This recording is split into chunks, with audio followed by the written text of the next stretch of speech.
right. Thank you, Johanna. And welcome, everyone, whether you're watching live. Well, no, you can't watch this live.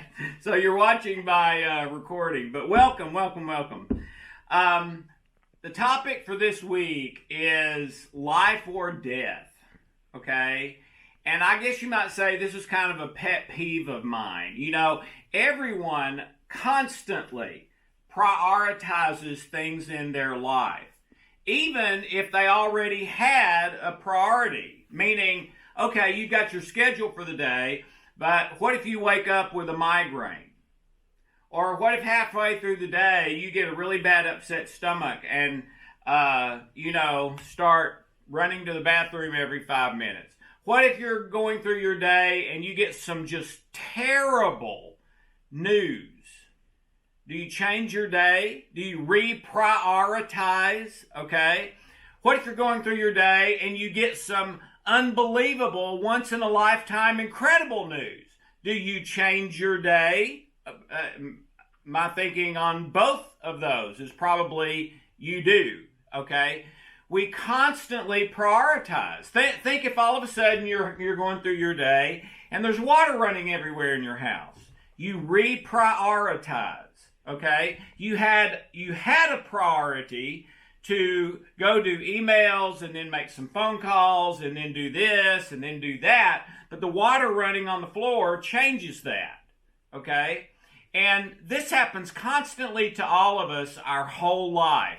And so we sort of have, probably for most of us not written down, but we have a priority for today, a priority for tonight, a priority for tomorrow that, we've maybe thought about a little bit, or it's just a routine that we do, which is still a priority. A routine is even more a priority because you're doing it regularly, okay? And there's all kinds of things on that list. Brushing your teeth, washing your face, shaving if you're a guy or a girl, you may need to shave. But anyway, the point is, all of us, our whole life, prioritize. The concern here is that once we get to 6, 8, 10, 12 years old, most people start prioritizing the wrong thing. So they've got water running on their floor, but they're just going ahead with their day like nothing's happening. Or they've got a terrible stomach ache or a migraine or terrible news or great news, but they're not adjusting based on what is happening in their life and what would be the best priority for now. They're just going with the one they already have. Obviously, if you've got water running on your floor, the best priority right now, considering there's no other life or death thing going on, is take care of the water running on the floor. Okay, go turn off the water, call the plumber, whatever. So how silly is it when we have things like this in our life that happen, or even an overall priority that we know about, we see it, we even think about it from time to time, but we don't reprioritize accordingly.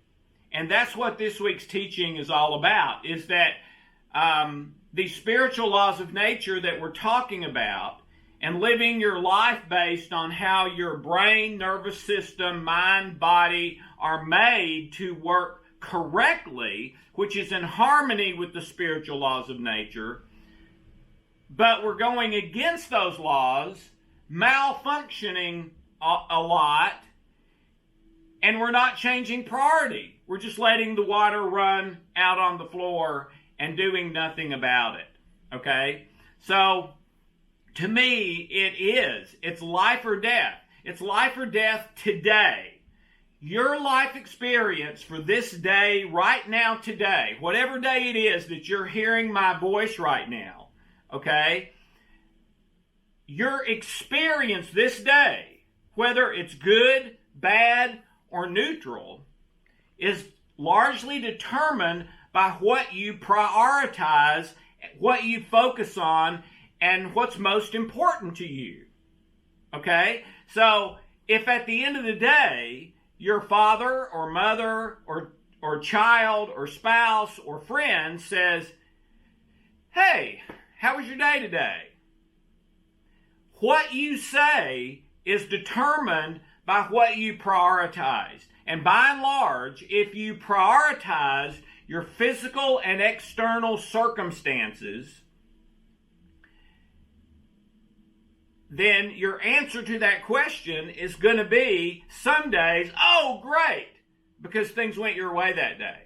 And some days, oh, it was just awful, because your physical and external circumstances, something negative happened there. Or it's going to be, some good, some bad. All right? On the other hand, if you are living in harmony with the spiritual laws of nature, and almost every client I've had over 35 years, at least when they came to see me, they were not doing that. So if you're living in disharmony with the spiritual laws of nature, then no matter what happens in your physical and external circumstances, it's probably going to be a bad day at the end. But the flip side is if you live prioritizing the spiritual, prioritizing love, joy, peace, prioritizing relationships. I've talked before about a wonderful study that came out of Europe a couple of years ago, and I'd never seen anything like it. Very well done study, highly regarded over many years. And what they found is that whether you have harmonious, stress-free relationships or disharmonious, anger-filled or irritation-filled or just conflict-filled relationships, that one factor made a 300% difference whether you would get a disease and die by middle age. I mean, we're not talking, okay, if something goes wrong, then you're going to have a rash for 2 weeks. Or if something goes wrong, you're going to have acid reflux. No, we're talking getting a disease and dying by middle age. Okay? I've never seen any statistic like that in the 30 years I've been reading scientific literature. I mean, 50% is headline news. This is 300% between life and health or death and illness and disease. And the one factor is the state of your relationships and the state of the relationship memories in your mind and heart. Okay?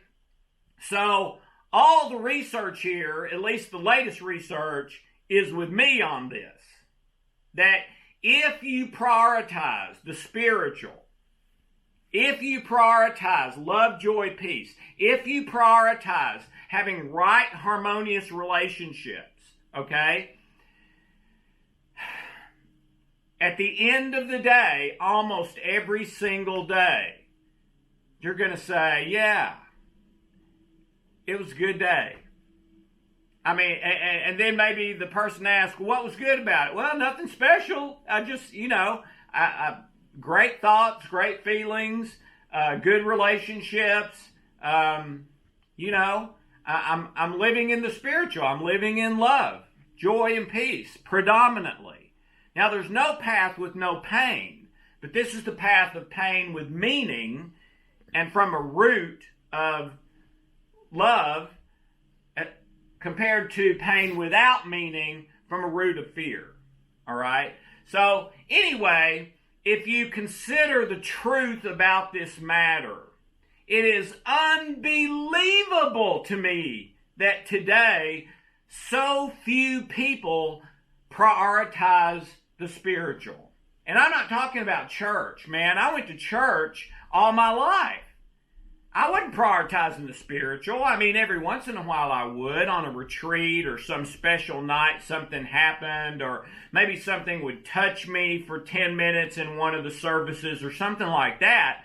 But by and large, I was punching a clock. I was, doing my to-do list. Go to church Sunday morning, Sunday night, Wednesday night. All right? So, and the way it started was so I won't go to hell. A negative reason rather than a positive, which I believe is what it should be. So, the point today is whether you know it, whether you believe it and are not doing it, no matter what your situation is, this is a life or death issue to you and everyone you love today.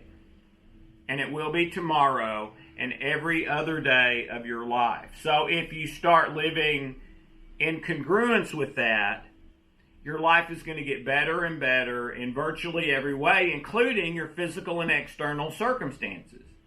On the other hand, if you maybe would answer, I prioritize the spiritual, but you know, really in life, you're maybe not prioritizing it, then every day is going to be a struggle.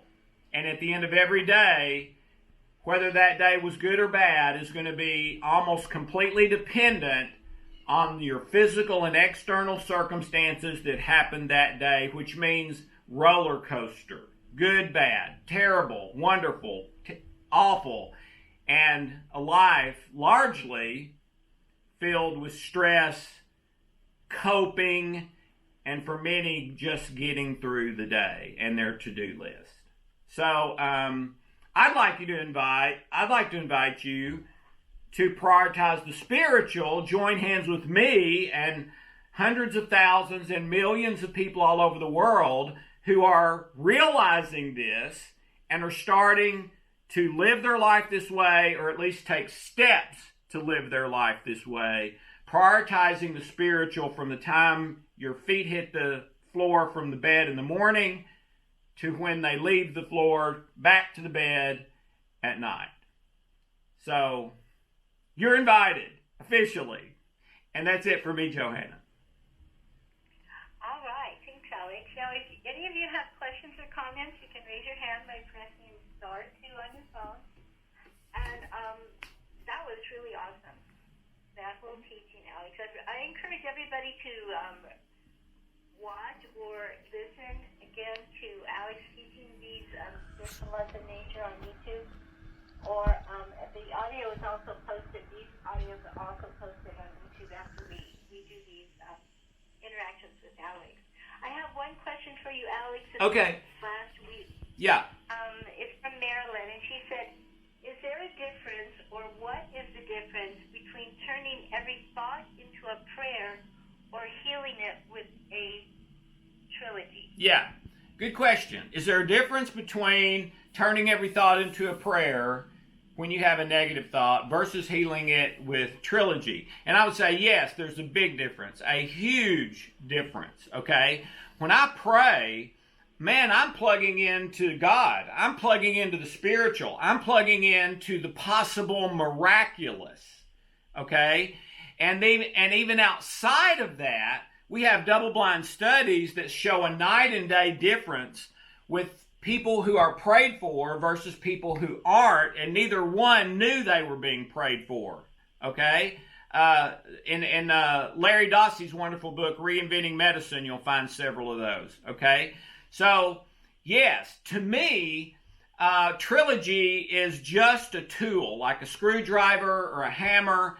I mean, it's a really fantastic tool, I think. Maybe the best tool of its type we've ever had, at least based on the initial medical testing, but it's still just a tool. Prayer to me is more than that. It is a part of life. Okay, trilogy is not life, it's a tool. Prayer is life, okay? And it's a form of communication to God that I believe affects my heart, it affects my mind, it affects my body, okay? We're built that way. I believe Einstein's 1935 experiment action at a distance. I believe he discovered some stuff in the lab that God built into us, maybe as part of prayer, or that respond to prayer, or that prayer initiates, or something. But I believe they're connected in some way because we do work that way. Einstein proved that. And prayer also does things like that in not only in us, but in relations to other people. Well, prayer is communication. So every relationship I have is about communication. I call it the 3 C's. Really, I changed it to the 4 C's. Commitment, communication, communion, and community. All right? But communication is absolutely essential for every relationship I have. So I was just talking a minute ago about the relationship study that made a 300% difference. Well, that's what prayer is doing. Prayer is relational. So, yes, to me there's a night and day difference, but that doesn't mean do prayer and don't do trilogy. It means do both. I mean, trilogy takes 5 minutes a day, and if trilogy works, it's my belief, it works because it works in harmony with the physical laws of nature that God built and intended. Okay? God made everything and said it's very good. All right? So that's my 2 cents on that. Great. Thanks so much, Alex. That was wonderful. All right. So if any of you have any questions and you'd like to ask Alex or any comments on what he's been teaching, *2 is going to raise your hand. Let me just check really quick on the web to see if we have anything there. Nope. All right. It doesn't look like we have any questions this week, Alex. That's one you just answered. Okay. Well, thank you. And thank you, Johanna. Thank everyone for listening. And remember, you can get us a question even if you can't be here. And then when we do this event, we will record the answer, post it, and you can watch it whenever that's convenient for you. So I'm out of here. I love you guys. Thank you, Johanna. Love you. Bye-bye.